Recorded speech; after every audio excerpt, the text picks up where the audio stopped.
Hello and welcome to Starside Cafe. We just saw Isle of Dogs today, so we thought we would sit down and discuss it.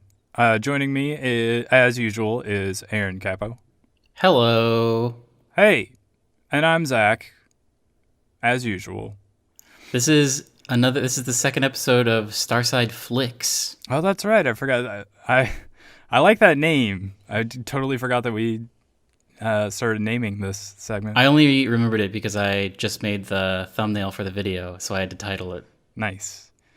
So yeah, we're both big fans of Wes Anderson, so maybe this will be a tad, one-sided. But um, tell me, I guess, start off. Tell me how you felt about the movie. I was very pro the movie, Zach. I liked it a lot. I got a little teary-eyed multiple times. It was very good. It tugged at the heartstrings. The animation was good.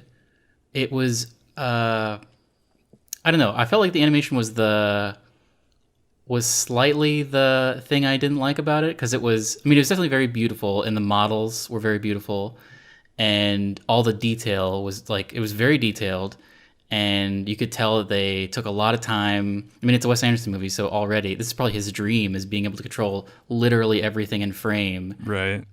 So like as usual, the cinematography and everything was great. I just thought that I wanted the animation to be a little smoother, like I don't know, higher frame rate. I don't know anything about animation, but at times I felt like I wanted increased fluidity. But overall, I didn't really notice that. That's probably my only criticism of the movie. Other than that, I found it to be spectacular. Yeah. So I think it's like the dog's fur flowing a lot that sort of gives that impression a little bit. I felt kind of the same way about Fantastic Mr. Fox because I think it's so like intricately detailed, like the miniature sets that they use and the different character models. Beautiful And sets. yeah, very, very beautiful. There's one set in particular in Isle of Dogs that's made up of like empty sake bottles. Oh, yes, I was going to bring that up too. That's a And beautiful set. it's such a beautiful set. And like one of the scenes in there is like all the dogs talking in silhouette. It's just a very, very beautifully designed set and very well shot. But yeah, it is a little bit weird. I don't know if it's the frame rate or if it's just sort of like an exaggerated like movement of fur that sort of gives that impression. But it does look a little bit unnatural. But that's a very minor gripe Very minor. in what I And would so consider a very beautiful movie. the first thing I asked you when we were leaving the theater was, did you like it more than Fantastic Mr. Fox? Which is the obvious question. But you reminded me that you had an interesting experience when you saw Fantastic Mr. Fox. Yeah. So when I was studying in LA for a semester, I got the chance to go to see a kind of private screening. It was like a large group of people, but it was like invite only, I guess. So we got a screening of Fantastic Mr. Fox, which had just come out a few months before that, and after the screening ended, Wes Anderson and Noah Baumbach came out to do a Q&A. So it was a very fun night, and I really enjoy the movie to begin with. But just the fact that I also got to have this very special experience because I got to like see Wes Anderson up close and like shake his hand and take a picture with him and everything. So maybe there's a little bit of sentimentality there of why I would consider that movie better than Isle of Dogs. But I think it's hard to rank Wes Anderson movies. It's true. I mean, but do it right now. Including the credit card commercial. Oh, he has so many commercials though.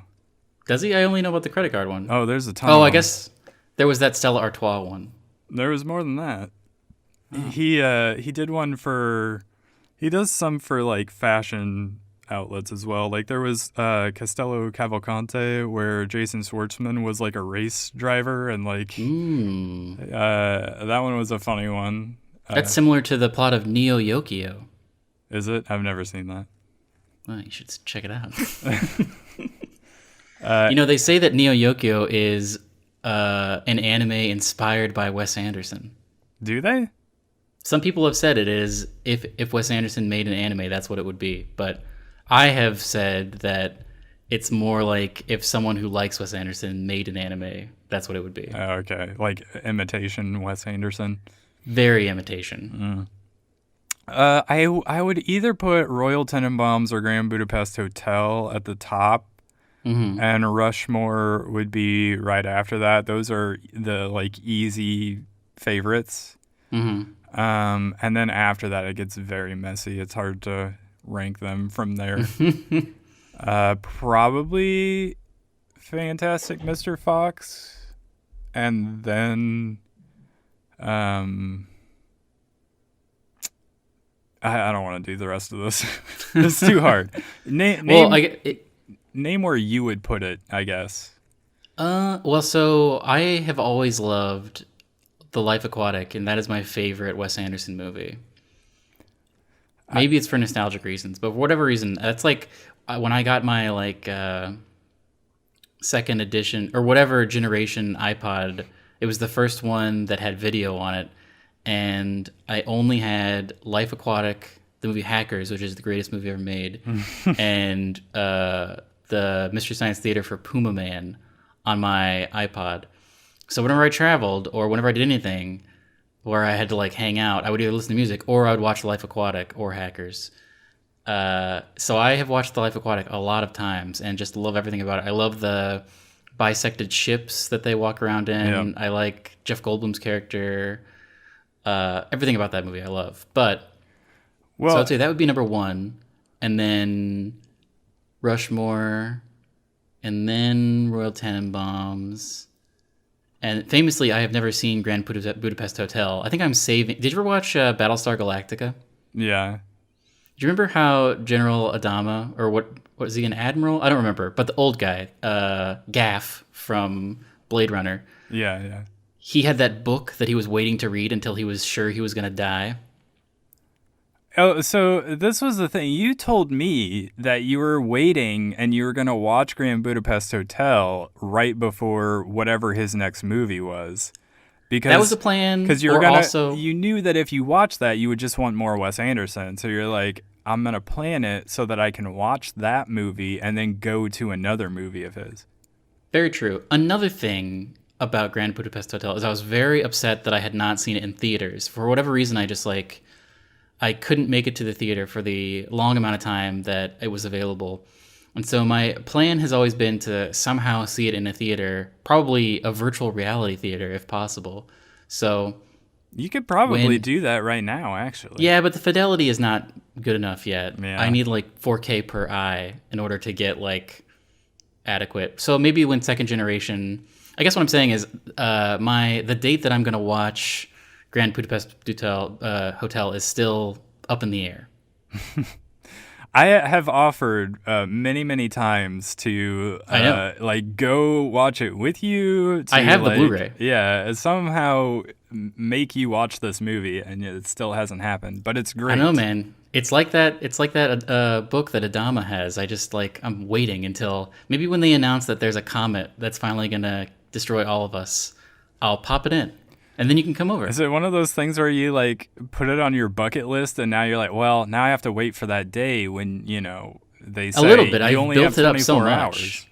Yeah, I don't know. I've built it up so much and I just, it needs to be a very special time for me to watch it. Or I need to be able to, so another thing about my past is that I worked in an independent movie theater for 3 or 4 years of my life. And so I got very used to I believe two Wes Anderson movies came out while I was doing that. But anyway, we would always just wait until we closed, and then at midnight or 1 a.m. when everybody left, we would just screen movies in empty theaters. And so I got very used to doing that, and I hate people talking. I've had such terrible experience. Even when we went today, yeah, there was that little kid talking behind us, and it was driving me insane. Yeah. So I don't know. I want a perfect experience, which I feel like is very hard to get in movie theaters. Well, you just need VR to get better. Anyway, this is It's not true. the point of this thing that we're doing right now. Virtual reality. Virtual reality, also Isle of Dogs. So there has been a lot of criticism about the movie that we probably can't do any sort of talk about Isle of Dogs without at least acknowledging. Yeah, I had not heard about this, but you said you wanted to talk about it. Yeah, so I could tell as we were watching it that it was sort of leaving itself open to some of the criticism. And I haven't spent too much time getting into all of that, but there's been a lot of articles written about sort of cultural appropriation with this movie, because I guess it is obviously a white writer director making a movie set in a different culture. So I guess it makes sense that people would bring it up, but I think some of it's maybe gone a little too far. I mean, I'm also a white guy who likes movies, so maybe disregard everything I say anyway. But but yeah, the conversation around the movie has been kind of dominated by that, and so a lot of the other interesting themes of the movie has been sort of lost a little bit, but and I think to an extent people sort of get confused when talking about appropriation. They maybe aren't willing to accept appreciation, you know? Because Anderson is very fond of old movies. He's a pastiche artist, right? Where all of his movies are sort of heavily inspired by classic movies.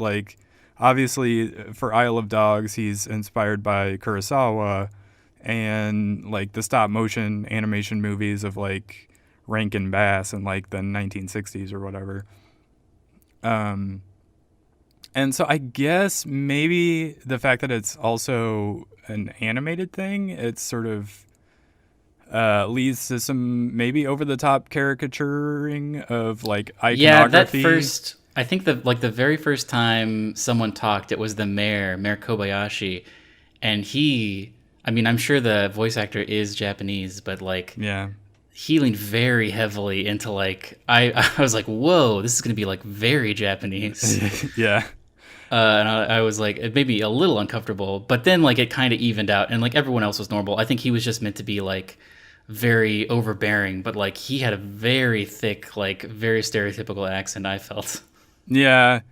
There's some of that going on, I think. Naming also, I thought, yeah, and the naming was usually the other fine, one. but yeah, his henchman was called Major Domo, which I thought was they probably could have thought of a better name. Also, right. I think you only hear it one time, but that one scientist lady, her name was Yoko Ono for no reason. Well, because she was played by Yoko Ono. Oh, is that true? Yeah.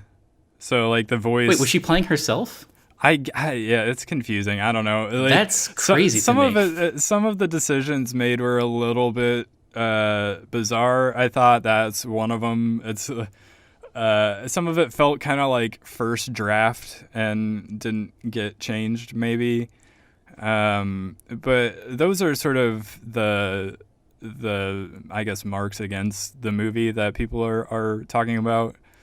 But at the same time, I guess I wouldn't be bothered by foreign filmmakers making movies set in America. I've never been offended by South Korean kimchi westerns, as they're called, The Good, the Bad, and the Weird. You know that movie? Yeah, I've seen the cover of it a bunch of times with that big Gatling gun. Yeah, it's a Western movie, or Western themed, I guess, but it's a Korean movie. And then there was this Thai movie called Tears of the Black Tiger that I guess is both an homage and a parody of classic Hollywood Westerns. And I enjoyed both of those movies, and I wasn't at all offended by them. So, I think at some point, I appreciate, like other cultures taking interest in like a style or genre of film from like America or our past, and so sort of seeing that like a different artist trying to adapt it to their style, I think is interesting, and I'm kind of in favor of that usually. So I guess I don't know why people are getting so upset about it, but then again, it's also not my culture in this case that's being rendered by somebody else. Very true. But I think the bottom line for me, anyway, was that I didn't think that the appropriation was offensive. So, like, the classic example of, like, offensive cultural appropriation is, like, Mickey Rooney in Breakfast at Tiffany's. Which I have never seen. But it's like this. He's doing this really like offensive impression of like an Asian person, and it like obviously at the time I guess they didn't know what they were doing, but like now it seems very mean spirited. But in this case with Isle of Dogs, like they're not mocking people or making them the butt of the joke, so it didn't feel exploitative to me.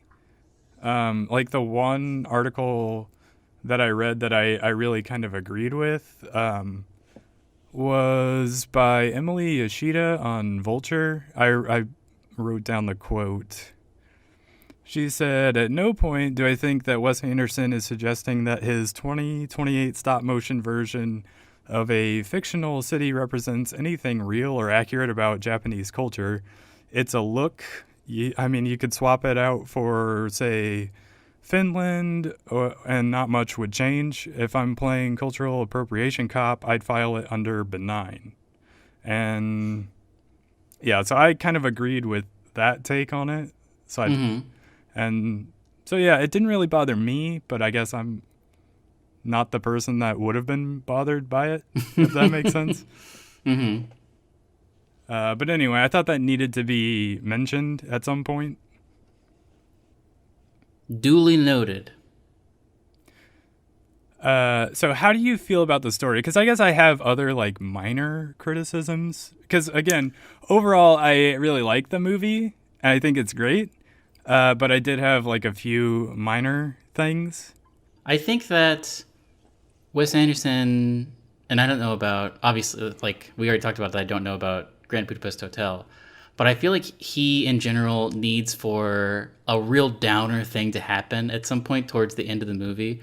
For instance, Owen Wilson dying in Life Aquatic, or when those kids die in Darjeeling Limited. Yeah.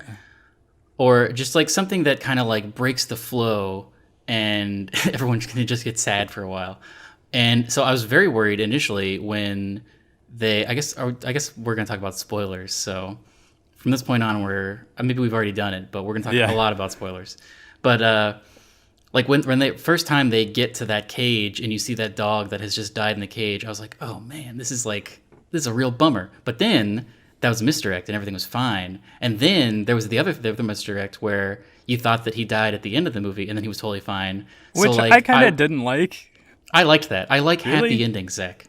I love happy endings. It just felt disingenuous because they like show you this memorial of this dog that like heroically. It's not a memorial. It's a statue. Like he got a statue because he's such a great dog. They memorialized him because he died very heroically saving people, and that was like the reason why, one of the reasons why this culture that had been so built up against dogs could finally like see the value in them, or it's like that sort of a thing. And then they just sort of go down, the camera goes down and like, oh nope, fooled you, it wasn't I don't true. know. I liked that. This is a little bit of a tangent and also a spoiler for another movie, but you're familiar with Rampage that just came out? Yeah.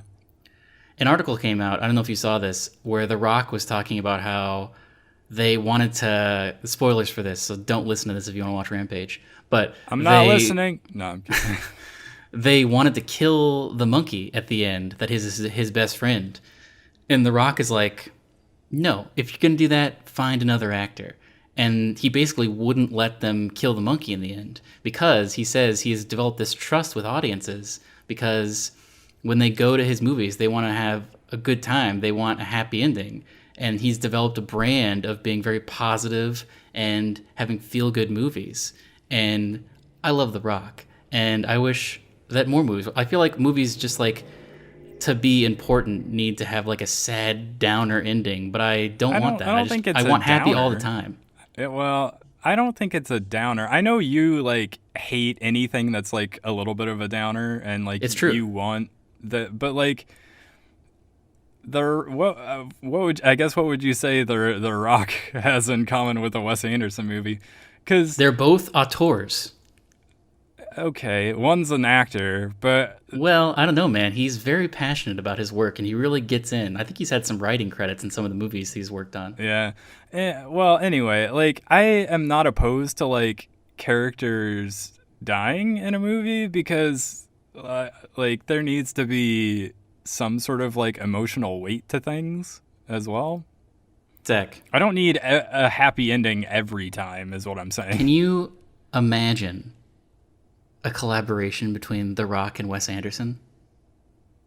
I mean, what would that even look like? I want a Fast and the Furious movie directed by Wes Anderson. I think that would be amazing. I mean, I would be very interested to see what he did with it, but at the same time, I think they're so like far apart from like what they are interested in doing, both stylistically and thematically, that I'm not even sure that that would work. I would love to see it. If we had more like manpower and money and time and skill, I would say we should do a parody like trailer of a Fast and the Furious directed by Wes Anderson. Yeah, you see a lot of those actually. A lot of like, what if Wes Anderson directed this movie? And they're usually like not very good. I feel like if we had the budget, we could do something really cool. But, But anyway, back to this. I There are very few things I hated. I was engaged the entire time. I was a little bit taken out of it whenever we had to follow around the foreign exchange student like doing stuff in Megasaki because I wanted like more dog time. We kind of went away from the core group of dogs of yeah, like Bill Murray and Edward Norton and everybody, and I wanted more of them. I wanted like to figure because they were just like on that conveyor belt for a good 15 minutes where we weren't seeing them. yeah, that was another thing I was going to mention as one of my criticisms is that there was almost too many characters, and so like Chief and Atari are kind of like the main focus of the movie, and especially Chief kind of gets lost in the shuffle a little bit towards the end because it has so many characters to balance by Yeah. then. But yeah, I don't know. I think it did a good job. So another one of the things people are talking about that's sort of a controversial choice in the movie is to not have any of the Japanese be like translated or like subtitled. There was subtitled Japanese. I mean, occasionally, but like as far as like the speaking voices go, like or speaking voices, yeah, that's good. Like the speaking parts, most of those were not translated, but I didn't have an issue with it because either there was a translator there, because they're like, what's her name from that movie that this is not helping you. Hang on, Frances McDormand. She did the voice of the interpreter for like the newscast or whatever, and then like everything else seemed fairly clear to me. Like when Atari was speaking to the kids, or the dogs, like that all was made fairly clear through like gestures and just the context of things that it never really became an issue to me. Anyway, so you didn't find it a problem at all that there wasn't like it wasn't, I guess, subtitled when Atari spoke? No, I thought that was good because they couldn't speak his language. Yeah, so to me, it was representative of sort of that gulf between dogs and humans. And, I agree. Like, you have to sort of earn an understanding between the two, because it said at the very beginning there's like a title card that says like the Japanese will not be translated or whatever, and the dogs will all be dubbed in English. So they even sort of are self-aware about it, that it's even the dogs, like, you're hearing English from them, but you're supposed to imagine that they're just sort of barking, and we're just getting that translated.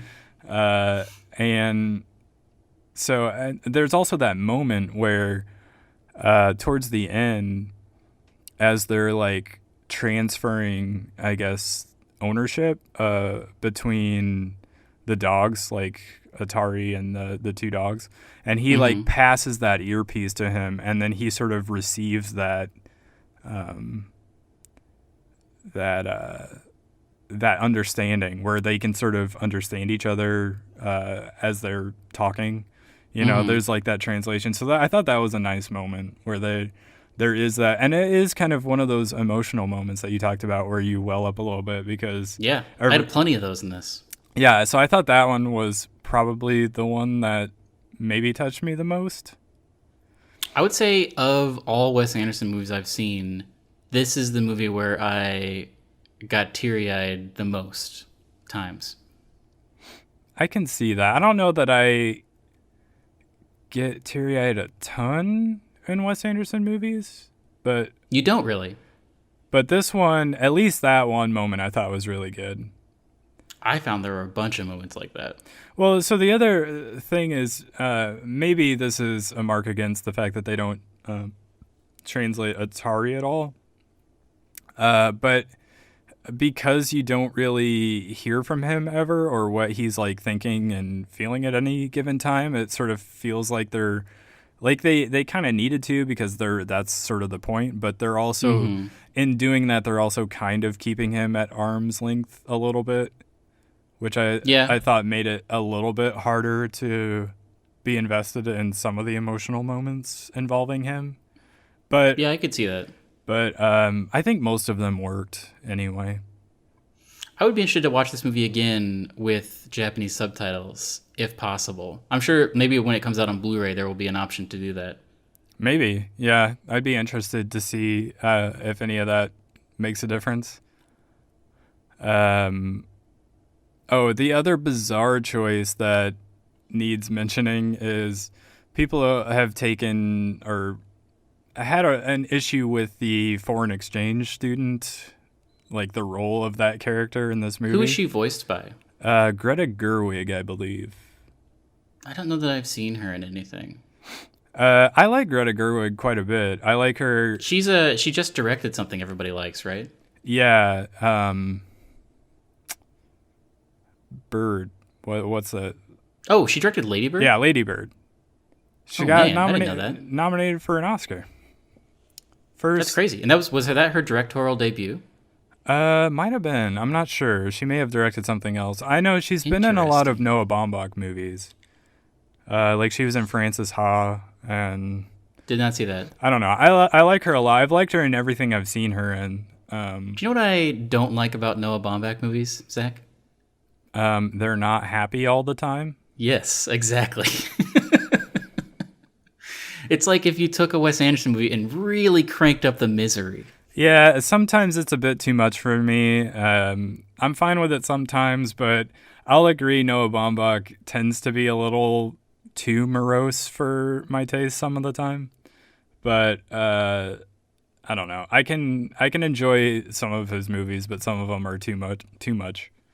I think I've only seen The Squid and the Whale, and I feel like I've seen one more. Oh, Margot at the Wedding? No, that's not a Noah Baumbach movie, is it? What am I thinking Yeah, of? it is. Oh, I get that movie confused with Rachel Getting Married. What's Rachel Getting Married? This movie that we don't need to talk about. Okay. But they're both about a wedding, and they have a name in the title. Right. Anyway, there's a lot of other themes in the movie, but people get focused on like the appropriation and the fact that there's this foreign exchange student that kind of doesn't even need to be in the movie Like it could have just been like a Japanese student, but I guess at the same time you kind of need that English Yeah, language. if they weren't gonna subtitle any Japanese, there needed to be a lot of exposition that happened in a high school, or just like not being translated by Francis McDormand. So they needed an English speaker. So that was like, I guess, necessary for the Well, narrative they but wanted to that's tell. that's them backing themselves into a corner. That's They true. could have just had subtitles. That's very true. Yeah, yeah, I agree that that character maybe could have been Japanese and did not need to be. I mean, I found that character fine. I was fine with all of her Well, stuff. I was fine with it mainly because Atari was still like the main guy. He was the one that made all the change, and he was the one that like really stepped up and took the initiative to actually fly over there. So I don't think it's as much a problem of like the white savior that a lot of people are making it out to be. But I can see why people would take issue with it. I guess I really just don't like plucky kid characters. Well, but that's the thing about Wes Anderson movies is they're all plucky kid characters. Yeah, I guess that's They're true. all about the kids that know better than the adults, and the adults are essentially like stuck in a state of arrested development. You know, they sort of never matured past a certain age, and they're always messed up, and they need the kids to come along and help them fix their lives, I guess. Yeah, I guess that's It's true. a pretty frequent theme, and in this one, it's more of like innocence against corruption, Yeah. because it is like it's a pretty interesting theme of like rebellion against like authoritarianism, and there's like a bit of like fake news and rejection of science in there as well. Mm-hmm. So there's a lot going on um, that I think is interesting and worth sort of I guess praising the movie for like having those interesting themes, but they seem to be getting lost because of other things. But Yeah. also, so the dog illness that needs to be cured, um, it's just sort of a thing that's happening in the background the whole time. And like the most that comes of it is the dogs like sneeze every once in a while. Yeah, I thought that was going to be more of a ticking clock, but Yeah, there's never really any degradation of any of the yeah, dogs. it's like a missed opportunity to add like some tension in there. I think the main thing it was supposed to do is make the dogs unsafe for society. And so once they cured them, it meant, because it was like they made a big deal of like how dog flu was very close to bridging the gap between dogs and humans, where like it would start causing human illness. So it's kind of an I Am Legend type situation. Right. And yeah, it was part of like that fake news. Because didn't So they also like infect the dogs? yeah, they infected them and like made them breed a lot and made them have this terrible virulent disease. But like when he was able to cure the dog on stage, people were like, "Oh, okay, so dogs are safe to own again." Well, but also that's why I kind of was on board for them letting what's his name Spot sacrifice himself because he um, did something to save a human, which is also like another reason to because dogs do that, right? And like they fight on behalf of their masters, right? When they will step in when they feel like their master's being threatened. So I thought it was a kind of a good thing that was sort of based on like real pet behavior. Yeah, I agree. All the humor worked for me. Like every time they made a joke, I felt like it landed.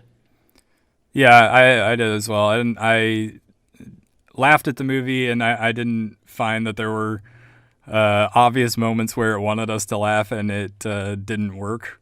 So Yeah, I especially loved that running gag that with Jeff Goldblum's dog, where he kept like hearing about things. yeah, they had nice little things like that. I like Jeff Goldblum and like Bill Murray, so having them in the movie always helps. Yeah, I agree. All in all, a great movie All in is all, my review. yeah. I liked also that. So, um, because Wes Anderson is so like meticulous with detail, like there's even those moments where they like take time to stop and watch them like meticulously make some sushi and like Yeah, that was a great and scene. then like later they do the same thing but with like the kidney operation. Mm-hmm. It's like you don't expect to see them like take the time to do that. But yeah, like such meticulous detail. Like you can see like fleas crawling around on like the dog's fur.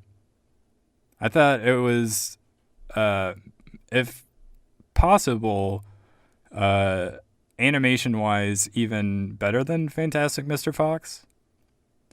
Even if you had a problem with it, I guess.